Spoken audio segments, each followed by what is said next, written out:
السلام عليكم ورحمة الله وبركاته. والله waxaan jeclaan lahaa inaad ila milicsato ama daawato video yar aan kasoo duubay mar aan booqday garoonka stadium muqdisho.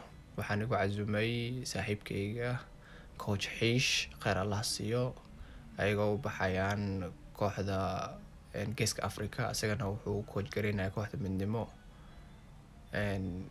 waana aad ayaan ula dhacay marka aan tagay garoonka weyn ee stadium muqdisho, maxaa yeelay waa garoon taariikhi ah, qaab dhismeed wanaagsan leh, oona si fiican ayaa hadda dib ahweyn wanaagsan ayaa lagu suubiyey. sida aad u jeedid marka garoonkan ugu yaryahay wuxuu qaadi karaa ilaa 50,000 aan u maleeya hadduusan ka badnayn. waa garoon zaaid u weyn waayo oo baaxad weyn ku fadhiyo, qalab casri ahna la dhigay.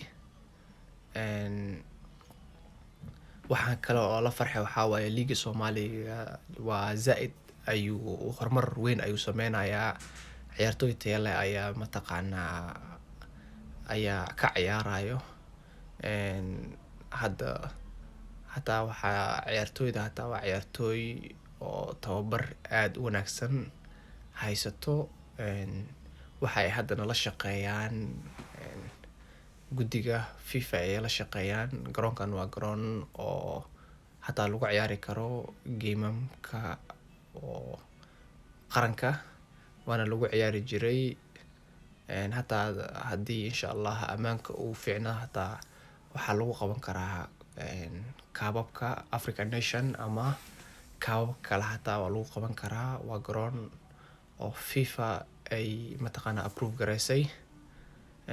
waxaa kaloo garoonka jooga taageerayaal oo aad wanaagsanaa oo shactiro badnaa,